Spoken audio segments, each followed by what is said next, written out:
कल्पना कीजिए एक ऐसे महानगर की जो मतलब कभी सोता नहीं है, जहां हर सेकंड लाखों गाड़ियां दौड़ रही हैं, ऊर्जा संयंत्र बिजली बना रहे हैं और सुरक्षा प्रहरी एकदम सीमाओं पे पहरा दे रहे हैं। और कचरा प्रबंधन प्रणालियां बिना रुके काम कर रही हैं। हाँ बिल्कुल, और सबसे बड़ी बात यह है कि ये पूरा का पूरा शहर सुई की नोक से भी लाखों गुना छोटा है। आज के इस गहन अध्याय में हम कक्षा 11 जीव विज्ञान के अत्यंत महत्वपूर्ण अध्याय कोशिका जीवन की इकाई का स्पष्ट अवलोकन करने जा रहे हैं। बिल्कुल। और यह चर्चा केवल तथ्यों को रटने के लिए नहीं है, यह एक मास्टर क्लास की तरह है, जहां हर एक अवधारणा को चरण दर चरण स्पष्ट किया जाएगा, विशेषकर उन विद्यार्थियों के लिए जो बोर्ड परीक्षा और नीट की तैयारी कर रहे हैं। एकदम सही। इस चर्चा का मुख्य लक्ष्य ये समझना है कि कोशिका केवल एक जैविक इकाई नहीं है, बल्कि एक संपूर्ण सूक्ष्म ब्रह्मांड है। और परीक्षा के दृष्टिकोण से इसके कौन से महत्वपूर्ण कीवर्ड्स सबसे ज्यादा मायने रखते हैं, हम उस पर भी पूरा जोर देंगे। तो चलिए इतिहास के पन्नों से शुरुआत करते हैं। सबसे पहला मूल प्रश्न तो यही आता है कि सजीव और निर्जीव में मुख्य अंतर क्या है? इसका बहुत ही सीधा सा उत्तर है कोशिका की उपस्थिति। जिस चीज में कोशिका है वो सजीव है, जिसमें नहीं है वो निर्जीव है। अच्छा, 17वीं सदी तक किसी को पता ही नहीं था कि ये सूक्ष्म दुनिया मौजूद भी है। फिर एंटोनी वॉन ल्यूवेनहुक नाम के एक डच वैज्ञानिक ने अपने खुद के बनाए हुए लेंस से पहली बार जीवित कोशिका को तैरते हुए देखा था। हाँ, और उन्होंने उन्हें एनिमल्क्यूल्स यानी छोटे जंतु कहा था। इसके काफी समय बाद रॉबर्ट ब्राउन ने कोशिका के अंदर एक गहरी संरचना देखी, जिसे आज हम केंद्रक या न्यूक्लियस कहते हैं। लेकिन इन बिखरी हुई खोजों को एक धागे में पिरोने का काम बाद में हुआ, जब कोशिका सिद्धांत सामने आया। बिल्कुल। विज्ञान के विकास में यह एक बहुत बड़ा मोड़ था। 1838 में जर्मनी के एक वनस्पति वैज्ञानिक मैथियास स्लाइडन ने अनगिनत पौधों का अध्ययन किया। उनका निष्कर्ष था कि हर पौधा कोशिकाओं से बना है। दिलचस्प बात यह है कि ठीक एक साल बाद 1839 में एक ब्रिटिश प्राणी वैज्ञानिक थियोडोर श्वान जंतुओं पर शोध कर रहे थे। सही कहा। श्वान ने पाया कि जंतु कोशिकाओं के बाहर एक बहुत ही पतली और लचीली परत होती है, जिसे आज जीव द्रव्य झिल्ली या प्लाज्मा मेम्ब्रेन कहा जाता है। साथ ही उन्होंने ये भी स्पष्ट किया कि पौधों में कोशिका भित्ति का होना उनका एक अनूठा गुण है। एकदम। इन दोनों ने अलग अलग दिशाओं से आकर एक ही निष्कर्ष निकाला कि सभी जीव कोशिकाओं और उनके उत्पादों से बने हैं। मतलब ये तो ऐसा ही है जैसे दुनिया के दो अलग अलग कोनों में बैठे डिटेक्टिव एक ही रहस्य को सुलझा रहे हों। लेकिन उनके इस कोशिका सिद्धांत में एक बहुत बड़ी खामी रह गई थी। हाँ, स्लाइडन और श्वान ये तो बता गए कि सब कुछ कोशिकाओं से बना है, लेकिन वो ये नहीं बता पाए कि ये नई कोशिकाएं आखिर आती कहाँ से हैं। क्या वे हवा से प्रकट हो जाती हैं? इस पहेली को सुलझाने के लिए लगभग 15 साल का इंतजार करना पड़ा, जब रूडोल्फ वर्चो ने विज्ञान के मंच पर कदम रखा। जीव विज्ञान की दिशा बदल दी। इसका अर्थ है कि नई कोशिकाओं का निर्माण पूर्व स्थित कोशिकाओं के विभाजन से ही होता है। मतलब कोई भी कोशिका शून्य से पैदा नहीं होती। सही कहा। ये तथ्य कैंसर अनुसंधान से लेकर घावों के भरने तक हर चिकित्सा प्रक्रिया का मूल आधार है। नीट परीक्षा के लिए विर्चो के इस कथन और 1855 के वर्ष को याद रखना बहुत महत्वपूर्ण है। अब अगर इस सूक्ष्म दुनिया के निवासियों की बात की जाए तो सभी कोशिकाएं एक जैसी नहीं होती। सबसे पहले बात करते हैं प्रोकैरियोटिक कोशिकाओं की। ये जीवन के सबसे पुराने और सबसे न्यूनतम रूप हैं। इनमें जीवाणु, नील हरित शैवाल, माइकोप्लाज्मा और पीपीएलओ आते हैं। आकार की विविधता तो हैरान करने वाली है। माइकोप्लाज्मा केवल 0.3 माइक्रोमीटर का होता है, जबकि एक आम जीवाणु 3 से 5 माइक्रोमीटर लंबा हो सकता है। तुलना के लिए प्रकृति की सबसे बड़ी एकल कोशिका शुतुरमुर्ग का अंडा है, जिसे कोई भी अपनी आंखों से देख सकता है। प्रोकैरियोटिक कोशिकाओं की जो सबसे बड़ी खासियत मैंने पढ़ी है वो उनका सादापन है, जो असल में उनके जीवित रहने की सबसे बड़ी ताकत है। बिल्कुल। प्रोकैरियोट शब्द का अर्थ ही है केंद्रक से पहले। इन कोशिकाओं में कोई स्पष्ट झिल्लीदार केंद्रक नहीं होता है। इनका आनुवंशिक पदार्थ कोशिका के अंदर बस ऐसे ही नग्न अवस्था में तैरता रहता है। लेकिन यहाँ एक बहुत ही दिलचस्प संरचना पाई जाती है, जिसे प्लाज्मिड कहा जाता है। हाँ, प्लाज्मिड। मुख्य जीनोमिक डीएनए के बाहर सूक्ष्म वृत्ताकार डीएनए जो जीवाणुओं को कुछ विशेष गुण देता है। ये प्लाज्मिड वाला हिस्सा तो वीडियो गेम के चीट कोड्स की तरह लगता है। मुख्य डीएनए जीवाणु को जिंदा रखता है, लेकिन ये प्लाज्मिड उसे कुछ खास महाशक्तियां दे देता है। फिर इन्हीं प्लाज्मिड्स का हाथ होता है, जो जीवाणुओं के बीच आसानी से स्थानांतरित भी हो सकते हैं। ये एक बहुत ही सटीक तुलना है। इसके साथ ही प्रोकैरियोटिक कोशिकाओं में एक और चमत्कारी संरचना होती है जिसे मीसोजोम कहते हैं। मीसोजोम। जी, चूंकि इन जीवाणुओं के पास विकसित कोशिकाओं की तरह अलग-अलग काम करने के लिए अंगक नहीं होते, इसलिए इनकी जो जीव द्रव्य झिल्ली है वो अंदर की तरफ मुड़कर थैलियों या नलिकाओं जैसी संरचना बना लेती है। इसे ही मीसोजोम कहते हैं। ये तो एक तरह से स्विस आर्मी नाइफ की तरह काम करता है। बिल्कुल, ये श्वसन में मदद करता है, स्त्रावी प्रक्रियाओं को संभालता है, कोशिका भित्ति बनाने में मदद करता है और डीएनए के प्रतिलिपिकरण में भी भूमिका निभाता है। एक संरचना, लेकिन काम अनेक। और अगर इन जीवाणुओं की सुरक्षा प्रणाली को देखा जाए तो इनका कोशिका आवरण किसी अभेद्य किले से कम नहीं है। ये 3 परतों का होता है। सबसे बाहर ग्लाइकोकैलिक्स की परत होती है। ये या तो एक ढीली परत हो सकती है जिसे अवपंख परत कहते हैं, या फिर एक बहुत ही सख्त परत हो सकती है जिसे संपुटिका या कैप्सूल कहते हैं। इसके ठीक नीचे कोशिका भित्ति होती है जो आकार बनाए रखती है, और सबसे अंदर जीव द्रव्य झिल्ली। और इसी आवरण की रासायनिक भिन्नता के आधार पर जीवाणुओं को ग्राम धनात्मक और ग्राम ऋणात्मक श्रेणियों में बांटा जाता है।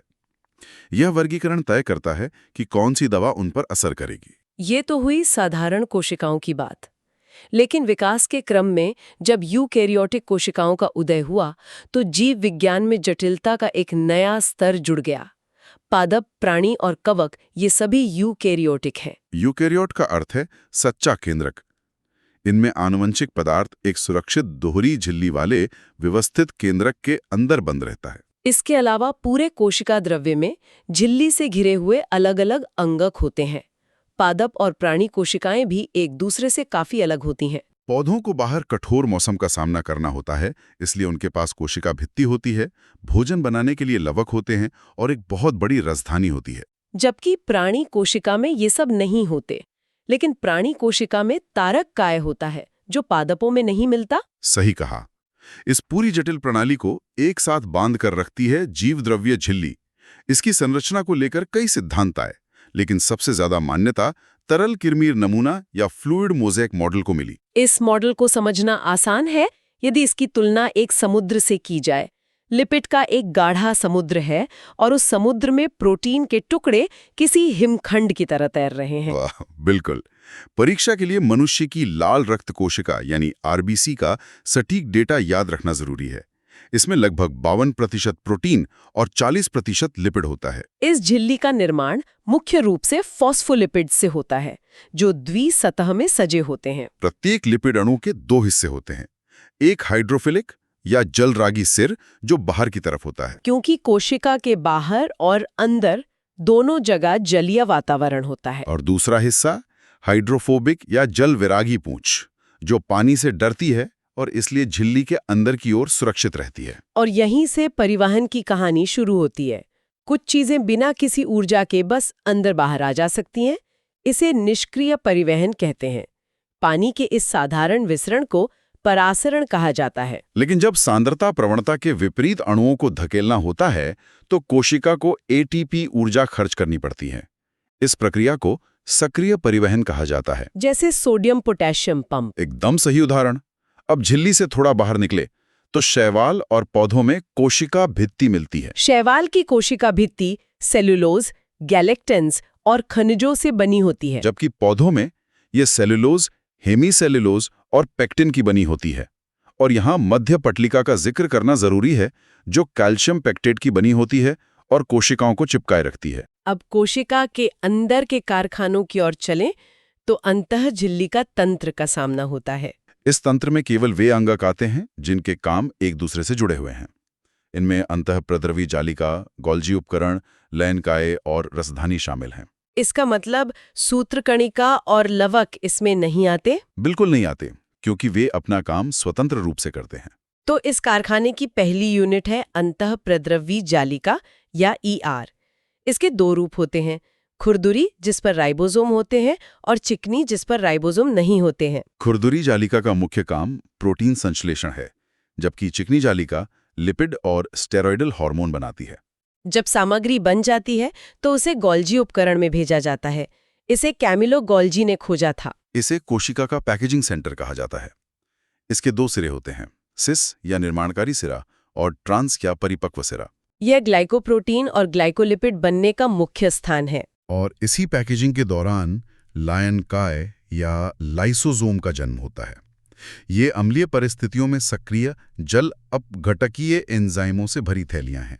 इसीलिए इन्हें आत्मघाती थैलियां भी कहा जाता है। इस तंत्र के बाद आता है पादप कोशिकाओं का गोदाम रसधानी या वैक्यूल। यह पादप कोशिका का 90% स्थान घेर सकती है और एकल झिल्ली टोनोप्लास्ट से घिरी होती है। कारखाने और गोदाम के बाद अब ऊर्जा केंद्रों की बात करते हैं। कोशिका का पावर हाउस सूत्रकणिका और रसोई घर लवक। सूत्रकणिका की दोहरी झिल्ली में जो आंतरिक झिल्ली होती है वो अंदर की ओर वलित संरचना बनाती है, जिसे क्रिस्टी कहते हैं। यहीं एटीपी निर्माण होता है। दूसरी ओर लवक केवल पादपों और कुछ प्रोटोजोआ में मिलते हैं। इनके प्रकार समझना जरूरी है। हरित लवक प्रकाश संश्लेषण के लिए है। इसकी पीठिका और थाइलेकॉइड झिल्लियों के ढेर, जिन्हें ग्रेना कहते हैं, वे बहुत महत्वपूर्ण हैं। वर्णील लवक कैरेटिन और ज़ैंथोफिल से भरे होते हैं जो रंग देते हैं, और अवर्णील लवक रंगहीन होते हैं जो मंड, तेल और प्रोटीन संचित करते हैं। यहाँ एक बहुत बड़ा तथ्य है जिस पर विशेष ध्यान देना चाहिए। यूकैरियोटिक कोशिका के कोशिका द्रव्य में 80S राइबोसोम होता है, लेकिन माइटोकॉन्ड्रिया और क्लोरोप्लास्ट दोनों में खुद का वृत्ताकार डीएनए और 70S राइबोसोम पाया जाता है। ये एंडोसिम्बायोटिक सिद्धांत की ओर इशारा करता है कि शायद ये कभी स्वतंत्र प्रोकैरियोटिक जीवाणु थे। प्रकृति का मास्टर स्ट्रोक। अब कोशिका की गति और कंकाल पर नजर डालते हैं। साइटोपंजर और पक्ष्माभ तथा कशाभिका। सीलिया और फ्लैजिला की कोर, जिसे अक्षसूत्र कहते हैं, उसमें सूक्ष्म नलिकाओं की 9+2 प्रणाली होती है। यह डिजाइन उन्हें हिलने की क्षमता देता है। और प्राणी कोशिकाओं में तारककाय होता है।